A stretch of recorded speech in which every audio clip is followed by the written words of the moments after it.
ایک ایمان والے کو یہ یقین ہوتا ہے کہ جب سارے دروازے بند ہو جاتے ہیں تو ایک ہمیشہ کھلا رہتا ہے جو اسے اپنی طرف بلاتا ہے۔ ہمارا مسئلہ یہ ہے کہ ہم لوگوں سے امیدیں لگا لیتے ہیں جو ہمیشہ مایوسی کا سبب بنتا ہے، کیونکہ جس سے آپ نے امید لگائی وہ بغیر منافع کے، بغیر فائدے کے آپ کی مدد نہیں کرے گا۔ کہ جب کچھ نظر نہ آئے، نو سپورٹ، نو ریزن کے باوجود بھی ایک اندر سے ایک آواز آتی ہے کہ آئی کین ڈو اٹ۔ خود پر یقین اور دل میں ایمان ہو تو 4 لاکھ کی فوج کے سامنے صلاح الدین ایوبی کا 12,000 کا لشکر بھی دھول چٹا دیتا ہے۔ آج کل کے ماحول اور صورتحال میں جہاں فراڈ، بے ایمانی، دھوکے بازی عروج پر ہے، جہاں دن بدن ٹینشنز بڑھ رہی ہیں، مشکلات رکاوٹوں میں گرے جا رہے ہیں، جب سب ساتھ چھوڑ دیں، جب کچھ نظر نہ آئے تو یہ فیصلہ کرنا مشکل ہوتا ہے کہ اب کس پر بھروسہ کریں، کس پر یقین کریں۔ اس دنیا میں جتنے بھی لوگ ہیں سب یقین ہی پر زندہ ہیں، کیونکہ کوئی نہیں جانتا کہ کل کیا ہوگا، بس اتنا یقین ہوتا ہے کہ جو ہوگا اچھا ہوگا۔ یقین ایسی چیز ہے جو آپ کو کچھ بھی کرنے کی ہمت دیتی ہے، ریزن دیتا ہے۔ ہم کوئی بھی کام کرتے ہیں اس کے پیچھے ایک یقین ہوتا ہے، ایک ریزن ہوتا ہے کہ اس کے بدلے ہمیں سیلری ملے گی، اس کے بدلے ہمیں کوئی بینیفٹ ملے گا۔ ہم کوئی بھی اچھا کام کرتے ہیں، کوئی بھی نیکی کرتے ہیں اس یقین کے ساتھ کہ آگے جا کر ہمیں اس کا صلہ ملے گا۔ اگر اس یقین کو نکال دیا جائے تو کسی بھی کام کا کوئی ریزن نہیں بچے گا، کوئی مقصد نہیں رہے گا۔ کسی نے کہا تھا کہ once you lose faith lose ایوری تھنگ، کہ جس نے یقین کھو دیا اس نے سب کچھ کھو دیا۔ یقین بھی 2 طرح کے ہوتے ہیں، ایک وہ جو خود پر ہو کہ میں یہ کر سکتا ہوں، میرے پاس اتنا پاور ہے، اتنا پوٹینشل ہے، جسے سیلف کانفیڈنس بھی کہتے ہیں۔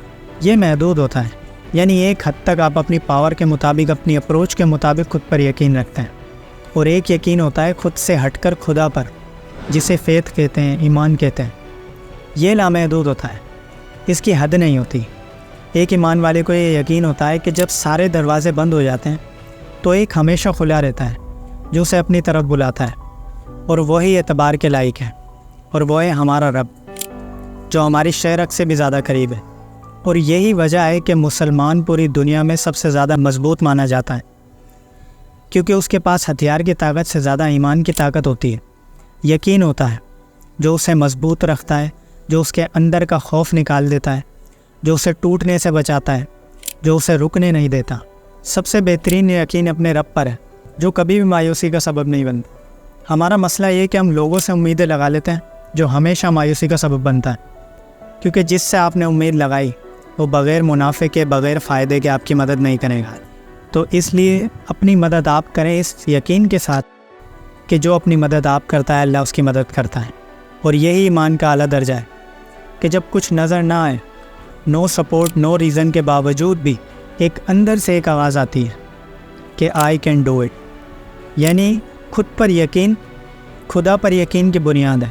فار ایگزامپل، اگر ایک پائلٹ اپنے پیسنجر سے یہ کہہ دے کہ مجھے اپنا تو پتہ نہیں لیکن خدا پر یقین ہے، وہی ہمیں بچائے گا، تو کیا لوگ اس جہاز میں سفر کریں گے؟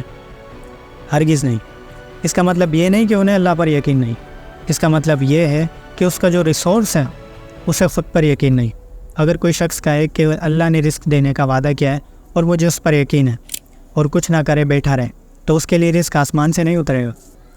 ہاں، اگر کوشش کرے اور پھر کہے کہ مجھے اس پر یقین ہے، وہ ریزنیبل ہوگا۔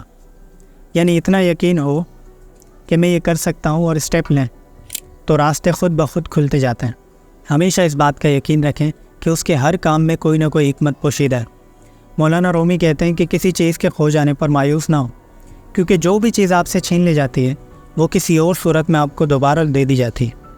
اس کی حکمت، اس کی تدبیر کو سمجھنے کی کوشش کریں، اور جب عقل جواب دے دے تو اس بات کا یقین رکھیں کہ وہ کبھی غلط نہیں ہونے دے گا۔ ہاں، مشکل بہت ہے، پرابلمس بہت ہیں، تو وہی تو کہتا ہے کہ ہر مشکل کے بعد آسانی ہے۔ خود پر یقین اور دل میں ایمان ہو تو 4 لاکھ کی فوج کے سامنے صلاح الدین ایوبی کا 12,000 کا لشکر بھی دھول چٹا دیتا ہے، کیونکہ پختہ یقین ہی سچا ایمان ہے۔